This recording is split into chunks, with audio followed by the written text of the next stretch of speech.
if you got to give up your joy and your happiness and all of that in order to be with somebody, boss, both of y'all are losing. Yeah. Who want to be with a miserable freaking partner? Right. Like, no, you should already have your own personal happiness, and the person you be with should be somebody that adds to that happiness.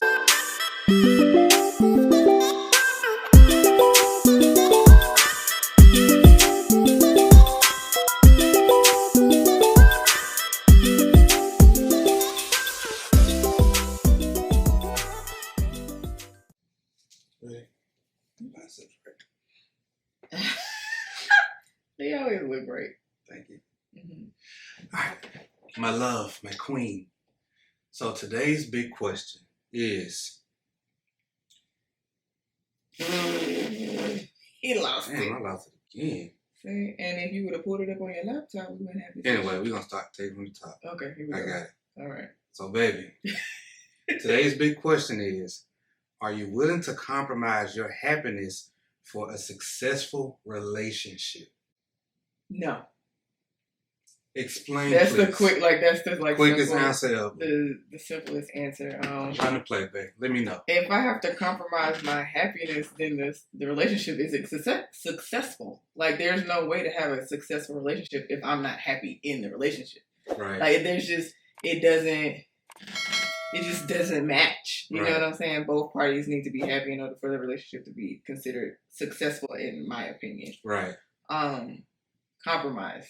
I don't really like that word. Right. I don't think anybody should have to compromise themselves to be in a relationship. I think there's a way to create new ways of being to where it is mutually beneficial for both parties. Right. But I don't think if the goal is to have a successful relationship and both people are willing to work together to get there, I don't think compromise would be the word to use, because the goal is bigger than the decisions you have to make together or the changes you possibly have to make together. But right. I don't consider that to be a compromise. I can consider that to be a collaborative creation of something new together. Right. Does that make sense? No, I follow you.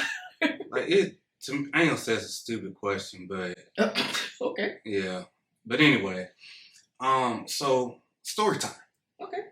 When we first got together, I remember your mom saying to us at a young age, talking to us about adding to one another's happiness. Mm-hmm. And I had never really thought about that before, but I knew when she said it that it was something that was important, and I appreciate her like kind of pouring that into us earlier, because I know that as we kind of grew, it really started to like play in the back of our minds.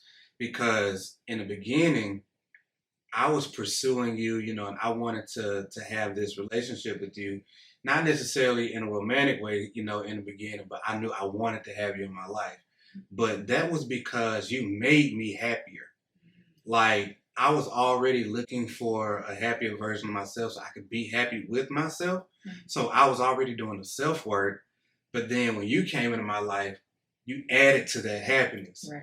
So when two people are looking at being together, like, I don't understand why is it that you would have to compromise happiness. And like you said, I don't care for the word either, because when you say compromise, it's like you're saying that you have to sacrifice to get something else. Yeah.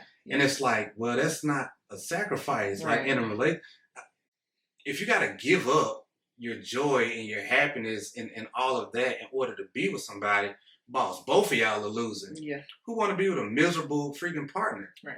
Like, no, you should already have your own personal happiness, and the person you be with should be somebody that adds to that happiness. Mm-hmm. Like, so the idea of having to compromise that, to me, is freaking crazy. Like, what the hell? You know what I mean? But, and I say that just from our perspective, because, like, we like to laugh. Like, we goof. We love to enjoy life. Yeah. And I couldn't imagine being with somebody who I wouldn't be able to share a life experience like that. That I couldn't enjoy being with somebody who makes me laugh, somebody who fills my life with additional excitement, you know, and all of these other different things. So I think in looking at it, it's like, for one, I would more so position the question is, would a person be willing to compromise their happiness for a relationship? And I'm guessing that there has to be something in that relationship or the potential in it to even make a person consider it, which I wouldn't even think is worth it. Right. However, it had to come from somewhere. You know what I mean? Right. But yeah, man, that's trippy to me. Yeah, I thought the question was kind of odd. I think what makes our relationship so dope is the fact that you're happy in your own being and I'm happy in my own being, and then together it's just like, it's just dope. Yeah, and we get to bring that together. Yeah. So, because I think I know we've seen before, you know, like where a lot of people were taught or told, you know, like in a relationship, it's kind of like you have to be 50-50, right? mm, And then it's like, well, why would you want to show up in a relationship as half yourself? mm, And then adding to that, it's like, okay, well, you show up 100. Now, initially, I can understand that from the beginning because it's like you're trying to show up as a complete person. You know what I mean? Somebody who you're happy with, somebody who, you know, you have a sense of accomplishment, somebody you're proud of, yeah. and you want to bring that best person to the relationship. But it's like, even understanding that, that's you showing up whole. That's you showing up as somebody you want to share with somebody else. Like, why compromise or do something to where you have to sacrifice a meaningful part of yourself in order to get something else? It's like, I couldn't imagine having to say I do to somebody where I have to give up happiness or an emotion or a feeling that I enjoy in order to be with you. Right. And why would you, like, why would the other person want that? Exactly. Yeah. Like, why would you even want that to the point to where that could even be an option? Like, there's nothing anybody can give you if you're robbing them of that. Right. In my opinion, the way I think about it. No, I'm with you on that. I would definitely not compromise my happiness to be in a successful relationship. Like that's just, it's just what it is. So, having said that, then, so if we think compromising happiness is a big issue, or I ain't gonna say it's a big issue, it's a weird idea.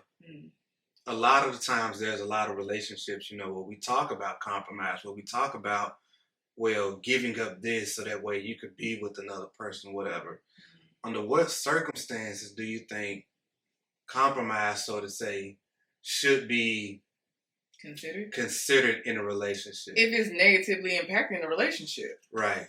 Like, if it serves no beneficial purpose in the relationship, then I would say I wouldn't consider it a compromise. I would consider it like, you need to fucking drop that shit. Like, I mean, that's just what it is. Like, if it is not serving your relationship, then it needs to be tossed to the left. Right. You know?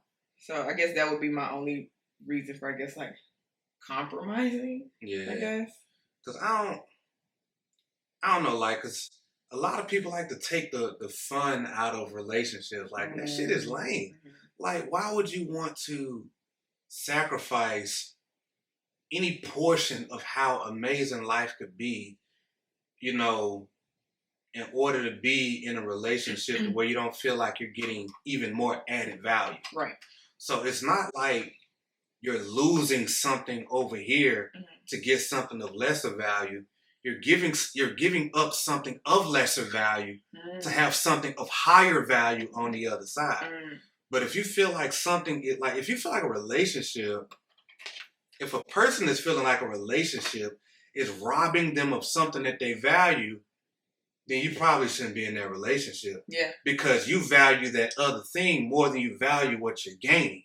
Yeah. So if the focus is on what I'm losing and not what I'm gaining, or the focus is that, hey, well, this over here is so valuable to me, whatever, and I'm not willing to give this up in order to have that, then that's a conflict. Yeah. And I think a lot of people sometimes run into those conflicts because they're trying to force their partner to see their value over the other thing. But you can't make anybody do that. Yeah. It has to be shown. And it has to be like experienced. Right. To the point where it's not a compromise anymore. It's a decision. Right. I've decided to let this go so I can have that. Right. And I think that's a completely shift in mind, because it's like, now I'm not compromising. I'm giving up something of lesser value for something of more value. Yeah. I love how you worded that. That is so accurate. Yeah, like they don't compromise. Yeah, that's not a compromise. Because the bigger picture is the bigger picture. You know what I'm saying? And we look at stuff like that, and you'll say that in a relationship, right? But like business owners, okay? So you run a business, right? Well, you know, when you decide to build and start that business, you're going to have sleepless nights. You're going to have to really check yourself in some of your habits. You're going to have to give some of that stuff up. It's a lot of upfront you're gonna have work. You're going to have to sacrifice a lot of who you used to be, because the goal of what you could have on the other side is so much bigger than all of that other stuff. The same for fitness. If you in fitness, you want to give up snack cakes, you're going to have to give up freaking, eating pizza and whatever else. Not necessarily, but you have to do it in a different way. You're going to have to give up away like some of those old destructive habits so you can have the more important thing, the thing of more value on the other side. And why don't people take that same energy into their relationships? Because it's not like it's one-dimensional. It's the same principle in every other area of your life. Yeah. It's like if I decide to become a husband, now at some points I have to think lesser of me and more of we. You know what I mean? Like if you're a parent, you got to think about your kids. You know what I'm saying? Like, and it's not compromise. It's what decisions can I make that will make for a better outcome or future of all those involved. So I'm not giving up. How can I make us better? What do I need to get rid of or put aside, maybe even temporarily, for the advancement of what I want to have with this, with my partner, my spouse, my kids, my business, my fitness, my health, whatever. Because I feel like if you focus your mind on the idea of compromise, all you're really focusing on is what you're losing, causing you not to gain the main thing in the first place. Because your focus is thrown off. Fuck is that? Like, it's just stupid. It's not that it's stupid. I digress, guys. It's not even that it's stupid. It's just that I think it's probably a destructive way of thinking that's going to cause friction between you getting from here to there. Yeah. And that's... So from getting from here to getting to where you say you want to be. To a higher place. Yeah. So now you got to really evaluate, well, if I'm not willing to give up some bad habits, if I'm not willing to give up some old destructive things or whatever, then maybe what's in front of me ain't exactly what I want. Exactly.